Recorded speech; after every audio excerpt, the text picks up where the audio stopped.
大家好，我係 Raymond，今日係2025年嘅9月16號星期二。咁今日咧就想同大家咧好簡單啦，就睇翻一單新聞就係預製菜啦、西貝事件啦。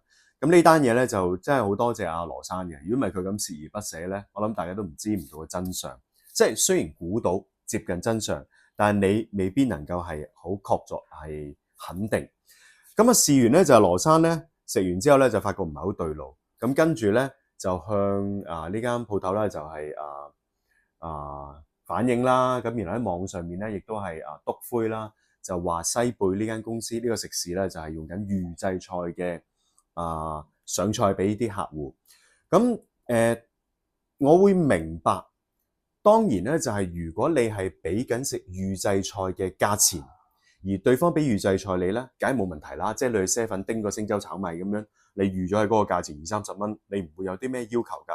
最大嘅問題咧就係佢咧收緊酒樓價，係啦，即係譬如收一嚿水咁樣。咁你收一嚿水而係預製菜叮熱俾我食嘅話咧，咁就出事啦。咁老細當然就死口唔認啦。咁然後就羅生呢10皮嘢咧抌出嚟，懸紅咧就湊效啦，就揾到好多嘅預製菜嘅包裝袋啊，咁然後令到咧西貝咧就正式要跪低。咁西貝事件咧唔太多講啦，但係我想講緊咧就係人性嘅理念。究竟我哋呢個年代咧係咪對預製菜咧已經冇咗個common sense？因為我見到咧好多人咧都會講話預製菜有乜問題啊？有乜問題啊？西方社會喺漢堡包人哋都預製菜啦咁樣。其實我聽到呢啲咧，我就真係好鬼嬲，好嬲。點解咧？禮環節曲，好似即係間硬去講。我唔知香港幾時變成一個咁禮環節曲嘅一個時代。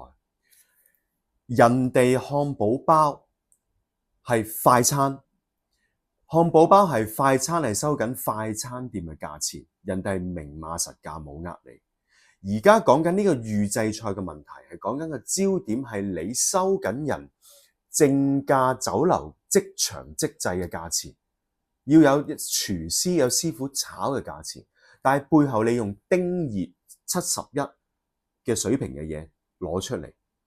所以個焦點就係你並唔係收快餐店價，係呢一樣嘢。好啦，如果你要包拗頸話人哋快餐店咁嘅時候，咁咪不如食罐頭啦，係嘛？唔需要任何咩預製菜店啦，預製菜都嫌佢煩啦，唔好預製啦，全部罐頭啦，罐頭仲好啊，仲好食啊，仲方便係咪啊？咁係咪全部餐廳食肆上罐頭就係 OK 啊？我哋做人唔係咁揞住良心噶嘛，快餐店人哋出品就收30-40蚊嘅快餐店嘅漢堡包價錢，你預製菜係呃人啊！你不如開罐頭呃人仲正啦，係咪？咁你唔可以咁樣去將件事係叫做本末倒置咗。所以我對於而家咧呢個年代咧，大家對於預製菜呢個講法咧，嗰種禮環節曲咧，我真係覺得係有好不忿嘅地方。咁我自己對於食嘅追求咧，就當然就一定有翻咁上下。如果唔係就唔會有咁嘅面型肥碌碌啦。咁食咧，我自己對盤菜咧係非常有研究，我係好熟悉咧盤菜成個運作係點樣做。咁因為我細個咧幾歲我就已經同嗰啲炆豬肉咧打交道噶啦。咁第時有機會喺其他片咧分享俾大家聽，究竟咧我細個對炆豬肉究竟有啲咩嘅睇法啦。好啦，咁呢檔咁嘅西貝啦，就應該慢慢都會我唔知佢轉型成唔成功，因為佢轉型去翻煮咧，的而且確係有啲難度嘅，係啦，但係都希望做生意啫。咁佢如果係誠心去改嘅話咧，咁大家都俾個機會啦。但係我唔知道喺其他地區我哋香港人會唔會接觸得到啊？咁講到預製菜咧，其實我哋好多時日常咧就唔係淨係食物去預製嘅。我哋其實預製簡單就係 prepare 啦。咁我哋好多時工作上面做 seminar 我哋演講甚至乎係做片我哋都會預製，因為我哋會做少少稿啦，我哋唔係即場爆肚啦，我哋會有 preparation 做咗啦。咁如果問翻我自己生涯咧，其實我就係因為我唔知道係咩，我講嘅可能比較磁性，或者係我自己有任何地方係適合去講嘢。咁我無論喺邊度工作啦，我都好多時咧都會係被安排係去做一啲嘅相關嘅演講啊，或者係去做一啲嘅對答啊，同唔同嘅人咧都有啲交流嘅。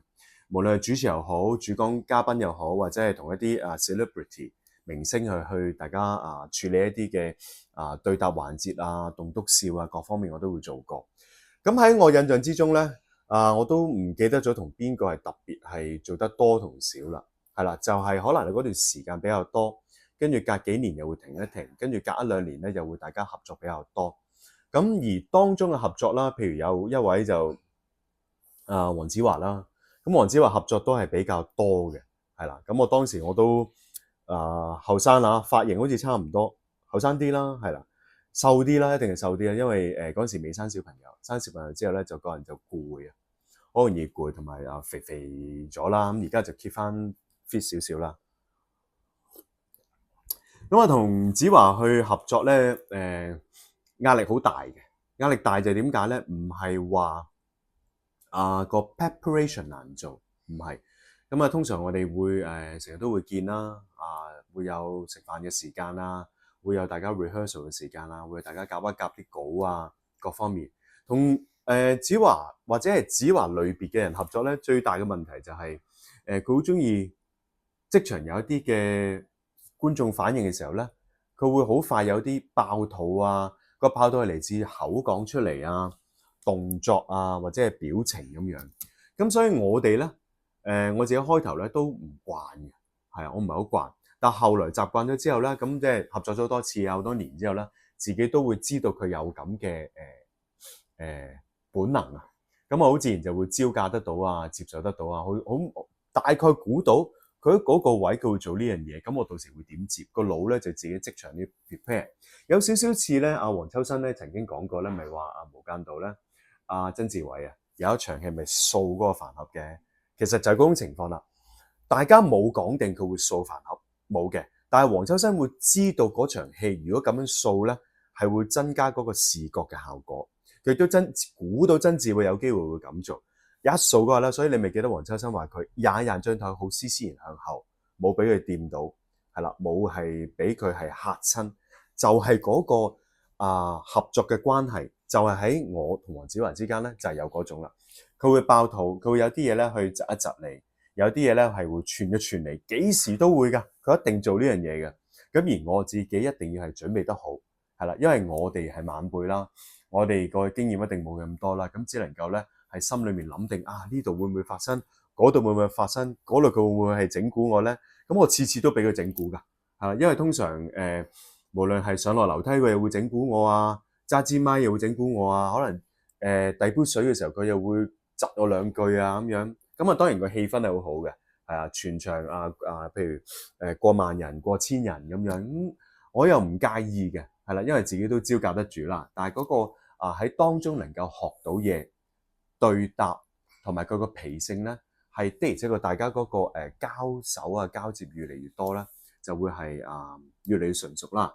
咁子華 very good 啦，咁我都喺佢嘅戲啦，咁嗰啲唔多講咧，因為網上面好多 YouTuber 都有講過啦，咁我自己都有睇啦，有睇嘅時候有時我都會將佢戲中嘅子華同真實我接觸，同真實喺後台我同佢 rehearsal食飯嘅時候嘅佢咧，有時我都做個比較。我有時望到嗰啲戲咧，個心會笑一笑嘅。譬如可能嗰場戲好悲情嘅，係啦，但係有時我自己未投入得到嘅時候，佢嘅影子喺我腦海之中咧，喺後台我同佢嗰啲交錯咧，我都會突然間諗起嗰下咧，呢下有少少好似唔係好真實喎咁樣。生活點滴喺腦海裡面學咗好多嘢。咁另一位咧，林敏聰。係啦，咁林敏聰咧就唔需要多講啦，轉數非常之快，係啦，子華同佢都係好類近嘅形式，好類近，係啦，好類近。咁我唔可以話一樣，係啦，佢哋嘅細位係好多唔同，即係話係咪去即場用觀眾嘅反應去搞笑啊？係唔係能夠係個反應觀眾係大家都係捧腹大笑定會心微笑啊，定係靠窒對方去串對方，或者係點樣用字文字去咬文嚼字啊，或者用講嘢嘅語氣啊咁樣，咁大家都好唔同。咁但係同林敏聰合作咧，又係一個好大挑戰。我係先同黃子華合作，即係同黃子華合作好多之後咧，累積咗好多經驗之後咧，所以我對住林敏聰嘅合作嘅時候咧，我係容易啲係去適應嘅。我相信如果係調翻轉嘅話咧，可能我會未必咁適應，因為林敏聰嗰種咧係更加之估唔到啊，係啦，或者嗰個位我哋會 expect 人哋唔應該講呢樣嘢，佢都會照講出嚟。咁但係我要點樣將嗰樣嘢再淡化去兜，去將佢 transfer 到令到再變笑上笑咧，呢一樣嘢係我需要做嘅更加之多。咁所以當中咧同林敏聰去合作咧，會係對我嘅唔單止個反應要做到啦，而係嗰個嘅AQ可能我都要準備埋嘅。咁但係咧，亦都真真正正我自己能夠同兩位有咁多年同埋個過程嘅合作對我而家自己講嘢嗰個成個流程成個嘅反應如果我能夠第日好似佢哋咁樣能夠引人笑到哈碌地而唔係用嗰個